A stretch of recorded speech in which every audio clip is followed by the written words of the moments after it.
Kwa kweli, hatuhitaji msaada mkubwa na hatuhitaji msaada wowote kusema kweli. Hata hivyo, tumetoa taarifa hivi punde.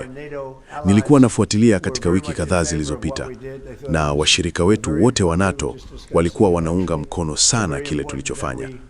Waliona ni jambo la muhimu sana. Tulikuwa tukilijadili sasa hivi. Ni muhimu sana kwamba tuondoe tishio la nyuklia kutoka Iran, na tumefanya hivyo kwa nguvu kubwa na uwezo mkubwa. Tumeangamiza jeshi lao la majini na jeshi lao kwa kila upande. Jeshi lao la anga sasa limepukutishwa. Hawana jeshi la anga wala jeshi la majini. Hawana rada zao zote zimepotea kabisa.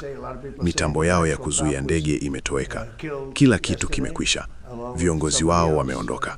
Nadhani mmoja wa watu wao wa ngazi za juu, watu wengi wanasema alikuwa kiongozi wao mkuu hasa, aliuawa jana, pamoja na mtu mwingine ambaye alihusika na mauaji ya watu 32,000. Katika wiki 2 zilizopita, alikuwa akisimamia mauaji ya waandamanaji. Ni kikundi kiovu, na maanisha wameua watu wengi zaidi ya 32,000.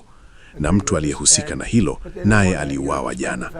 Na washirika wote wa NATO walikubaliana nasi, lakini hawataki, licha ya ukweli kwamba tumewasaidia sana. Tuna maelfu ya askari katika nchi tofauti kote duniani, na hawataki kutusaidia, jambo ambalo linashangaza, na maanisha linashangaza sana. Na sikutoa shinikizo kubwa, kwa sababu nadhani kama ningefanya hivyo, labda wangesaidia, lakini hatuhitaji msaada. Vita hivyo vimeendeshwa kwa muda mrefu kwa maoni yangu. Karibu tangu siku ya kwanza, tuliharibu mambo mengi haya. Tuliharibu jeshi la majini kimsingi, ndani ya siku chache. Lakini nilishangaa kuona kwamba NATO, ingawa wanakubali kwamba lilikuwa jambo la muhimu sana kufanya, walikubali kabisa. Hakuna aliyesema, hamkupaswa kufanya hivyo. Wangekuwa na silaha ya nyuklia ndani ya mwezi mmoja tangu tulipopiga kile chanzo cha nyuklia kwa ndege za B2. Mimi nakiita vumbi la nyuklia. Kwa hiyo nadhani NATO wanafanya kosa la jinga sana. Na nimekuwa nikisema kwa muda mrefu kwamba najiuliza kama NATO watakuwepo kwa ajili yetu. Hivyo hili lilikuwa jaribio kubwa, kwa sababu hatuwahitaji, lakini walipaswa kuwepo. Kauli hii ya Donald Trump inaonyesha msimamo mkali wa Marekani kuhusu mgogoro unaoendelea na Iran, hasa katika suala la kudhibiti uwezo wa nyuklia. Hata hivyo, wachambuzi wa kimataifa wanaeleza kuwa madai kuhusu uharibifu mkubwa wa uwezo wa kijeshi wa Iran hayawezi kuthibitishwa kikamilifu kwa wakati huu kutokana na ukosefu wa taarifa huru kutoka vyanzo vya kimataifa.